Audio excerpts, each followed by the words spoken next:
युवती उभे आहेत इलेक्शन मध्ये अपक्ष म्हणून. काय सांगाल मतदारांनी का निवडून द्यावं तुम्हाला? ते उच्च शिक्षित आहेत.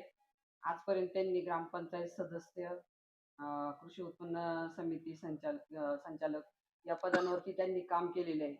तसेच ते सध्या क्रांतीवीर लहुजी साळवे स्मारक समितीचे उपाध्यक्ष आहेत. अ, त्या अ, त्या माध्यमातूनही त्यांचं कामकाज चालूच आहे. आम्ही आमच्या प्रभागामध्ये अगदी प्रत्येक घरोघरी आम्ही पोहोचलेलो आहोत.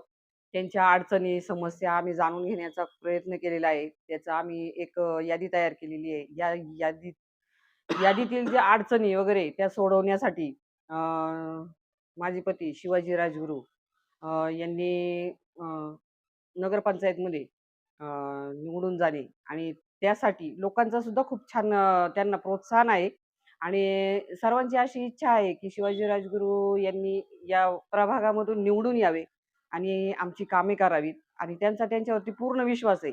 कारण इथून पाठीमागे जो 20-25 वर्ष या प्रभागाशी ते जोडलेले आहेत. त्यांच्या माध्यमातून त्यांनी यापूर्वीही कामं केलेली आहेत. इथून पुढेही करावं. आमच्या ज्या परिचित महिला, सफाई कर्मचारी आहेत, त्यांच्यासुद्धा अनेक समस्या आहेत. त्यांनी पण त्यांना प्रत्यक्ष भेटून सांगितलं, की आमच्या अनेक समस्या आहेत. त्याच्यासाठी पण आम्ही नियोजन केलेलं आहे आणि ते अंमलात आणण्याची जबाबदारी त्यांनी शिवाजी राजगुरू यांच्यावर टाकलेली आहे.